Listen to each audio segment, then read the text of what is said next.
one thing I like about the film was ang tapang na hindi niya sinunod yung conventional na template o na forma na inaasahan natin pag nanood tayo, whether ng documentary or ng feature film.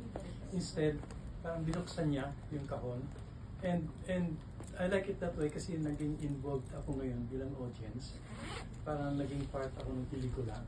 Dahil pre-nagment niya yung pelikula, nakapapasok ako dun sa pelikula, sa bawat fragment niya.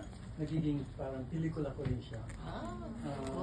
Dahil nakikita ko yung mga fragments ng images, ng kasaysayan, ng opinion ng mga taong nandun. Parang part din nila akong nakikipagkwentuhan.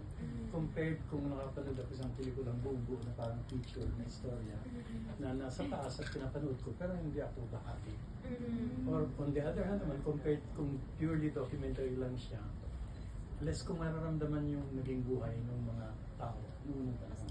Pero ito parang nabuhay din ako noon eh. So yung fusion, I think, naging okay na okay sa akin, sa naging karanasan ko. Lori ko, si Gina, siya yung nakakaiyak eh, si Jen pa rin niya eh. But I think one thing that made me feel good also was parang you feel proud na sina Oriang umahawak ng baril, nagpipaglaban at nagpapaalam siya sa pagbagulan. Yun ang tatanan. Kasi hindi ko ang parang gagawin ko ang gusto kong gawin at hindi niya ako pwedeng tanggihan, pero nagpapaalam. Pero siya. So, parang it makes you feel proud na may mga tao noon na nabuhay ng ganito.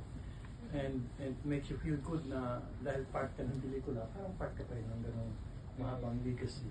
Lalo ng babae, kasi pati talaga mga pelikula, pag nag-isip tayo ng bayani, laging lalaki, hindi babae. Pero dito nakikita natin naging bayani siya. Just the mere fact na binuhos niya ang buong buhay niya para sa bansa. So, bayani rin kayo at lakambini rin kayo mga gumawa ng pelikula.